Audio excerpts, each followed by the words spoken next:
धन वैभव ऐश्वर्य जो आप देख रहे हैं ये सब आपकी कृपा है।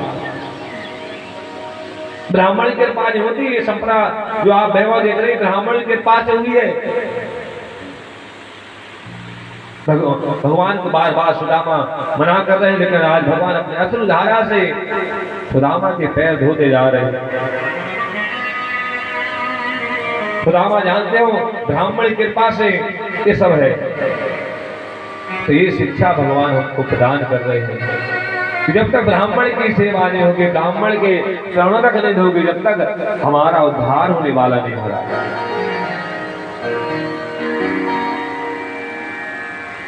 जैसे हम निरंतर कहते आए हैं कि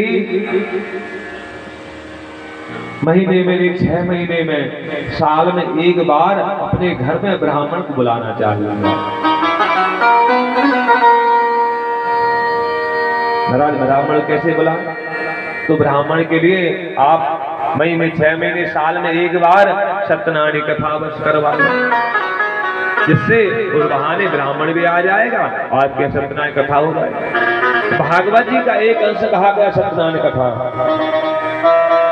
महाराज ऐसे कई घर है जहाँ पर साल 2-2 साल हो जाते हैं, सत्यनारायण कथा नहीं होती है। वो कहते महाराज घर में बहुत परेशानियां हैं, समस्या है। क्यों नहीं होगी? क्योंकि आपके यहाँ ब्राह्मण का चरण नहीं पड़ रहे महाराज। जब तक ब्राह्मण के चरण आपके घर में नहीं पड़ेंगे तो आपके घर पवित्र होने वाला नहीं है। ब्राह्मण द्वारा मंत्रों का उच्चारण हो तो आपके घर की नकारात्मक ऊर्जा जो नष्ट हो जाती है महाराज। कितना भी आप ऑनलाइन पूजा कर लो, अभिषेक कर लो, कितना भी कर लो, उससे उद्धार होने वाला नहीं जब तक आप घर में ब्राह्मण नहीं आएगा महाराज। साल में एक बार ब्राह्मण को अवश्य बुलाएं, क्योंकि आपके घर की पवित्रता हो जाए, घर में जो नकारात्मक ऊर्जा है वो नष्ट हो जाए। ब्राह्मण द्वारा मंत्रों का उच्चारण हो। जब ब्राह्मण आएगा तो आप उनके चरण को धोएंगे, उनके चरणों तक पूरे घर में छिड़काव करें। जैसे ही सुदामा के चरण भगवान ने पूरी द्वारका योग में भगवान ने चरणों तक छिड़काव किया पूरी महल में, क्योंकि ब्राह्मण क्या है? देवता की उपाधि का है। जो भी आज वैभव संपदा ऐश्वर्य कृष्ण के यहाँ है ये ब्राह्मण की कृपा से है। ये भगवान हमको शिक्षा दे रहे हैं कि हमारे जीवन में सफलता प्रदान करनी है तो ब्राह्मण का आश्रय लेना पड़ेगा आपको।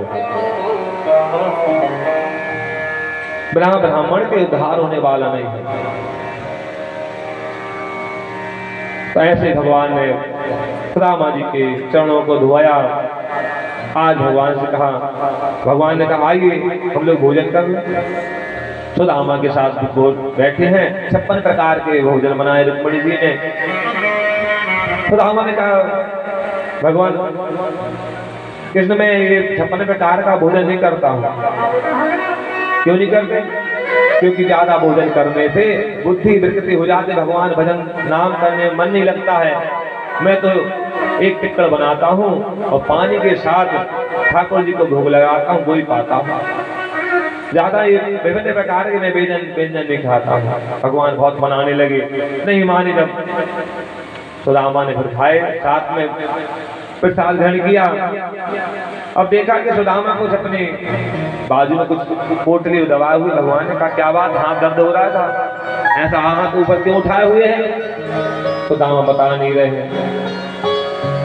भगवान ने वैसे पोटली खड़ाई, देखा अरे ये प्रसाद लेकर आए। आज पोटली खोली, भगवान ने देखी, भगवान समझ गए हमारे मित्र की दशा कैसे है। जैसे एक गिरास भगवान ने खाया, किन्ने निकटम पुण्य मधुतेन बक्षुणा क्रियाहेन लोके इसमें निगृहीता नादमेन चा। एक गिरास भगवान ने खाया, जैसे ही एक लोग दे दिया। दूसरा गिरास खाया महाराज, तीनों लोगों की संपदा दे दी। तीसरा गिलास खाने लगे, भगवान रुक्मिणी ने हाथ पकड़ लिया। भगवान क्या कर रहे हो? पूरी संपदा लौटा दोगे क्या? भगवान ने कहा रे इन्हीं की कृपा से तुम आज मेरी धर्मपत्नी बनी हुई हो। अगर ब्राह्मण की कृपा नहीं होती महाराज आज तुम शिशुपाल की पत्नी होती।